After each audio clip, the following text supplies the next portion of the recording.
ಬಾಂಗ್ಲಾದೇಶದ ರಾಷ್ಟ್ರೀಯತಾವಾದಿ ಪಕ್ಷ ಬಿಎನ್ಪಿ ಪಕ್ಷದ ಮುಖ್ಯಸ್ಥ ತಾರಿಕ್ ರೆಹಮಾನ್ ಅವರು ಪ್ರಮಾಣ ವಚನ ಸ್ವೀಕಾರ ಸಮಾರಂಭಕ್ಕೆ ಪ್ರಧಾನಿ ನರೇಂದ್ರ ಮೋದಿಯನ್ನ ಆಹ್ವಾನಿಸಲು ಸಜ್ಜಾಗಿದ್ದಾರೆ.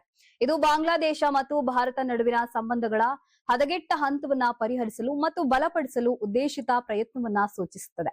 13ನೇ ರಾಷ್ಟ್ರೀಯತಾ ಸಂಸತ್ ಚುನಾವಣೆಯಲ್ಲಿ ಬಾಂಗ್ಲಾದೇಶದ ರಾಷ್ಟ್ರೀಯತಾವಾದಿ ಪಕ್ಷ ಭರ್ಜರಿ ಗೆಲುವು ಸಾಧಿಸಿದ ಬಳಿಕ ರೆಹಮಾನ್ ನೂತನ ಪ್ರಧಾನಿಯಾಗಿ ಪ್ರಮಾಣ ವಚನ ಸ್ವೀಕರಿಸಲಿದ್ದಾರೆ. ಈ ಸಂದರ್ಭದಲ್ಲಿ ಬಾಂಗ್ಲಾದೇಶದ ವಿದೇಶಾಂಗ ನೀತಿ ಸಲಹೆಗಾರ ಹುಮಾಯೂನ್ ಕಬೀರ್ ಹೇಳಿಕೆಯಲ್ಲಿ ತಾರಿಕ್ ರೆಹಮಾನ್ ಅವರ ವಿದೇಶಾಂಗ ನೀತಿಯ ಪ್ರಮುಖ ಗುರಿ ಎಂದರೆ ಬಾಂಗ್ಲಾದೇಶವನ್ನ ಪ್ರಭಾವಶಾಲಿ ದೇಶವನ್ನಾಗಿಸುವುದು ಎಂದು ಹೇಳಿದರು. ಬಾಂಗ್ಲಾದೇಶದ ಮತ್ತು ಭಾರತದ ನಡುವಿನ ಸಂಬಂಧಗಳು ಶೇಖ್ ಹಸೀನಾ ಅವರ ಪದಚ್ಯುತಿ ಬಳಿಕ ಹದಗೆಟ್ಟಿದ್ವು. ಇದಕ್ಕೆ ಕಾರಣವಾಗಿ ಭದ್ರತಾ ವಿಷಯಗಳು ಮತ್ತು ರಾಜಕೀಯ ಭಿನ್ನಾಭಿಪ್ರಾಯಗಳು ಪ್ರಮುಖ ಪ್ರಭಾವವನ್ನ ಬೀರಿದ್ವು.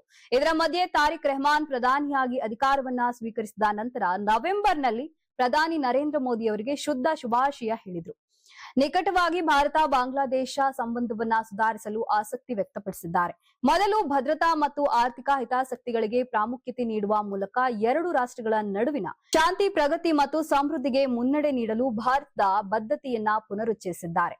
ತಾರಿಕ್ ರೆಹಮಾನ್ ತಮ್ಮ ಮಾದರಿ ರಾಜಕೀಯ ದೃಷ್ಟಿಕೋನ ಬಗ್ಗೆ ಮಾತನಾಡುವಾಗ ಬಾಂಗ್ಲಾದೇಶದ ಹಿತಾಸಕ್ತಿಗೆ ಪ್ರಾಮುಖ್ಯತೆ ನೀಡುವ ಅಗತ್ಯವನ್ನ ತೀವ್ರವಾಗಿ ಹೇಳಿಕೆ ನೀಡಿದರು. ತಮ್ಮ ವಿದೇಶಾಂಗ ನೀತಿಯು ಬಾಂಗ್ಲಾದೇಶ ಮತ್ತು ಅದರ ಜನರಿಗೆ ಉತ್ತಮವಾದದ್ದು ಎಂಬುದನ್ನ ಗಮನದಲ್ಲಿಟ್ಟುಕೊಂಡು ನಿರ್ಧರಿಸಲಾಗ್ತಿದೆ ಎಂದು ತಿಳಿಸಿದರು.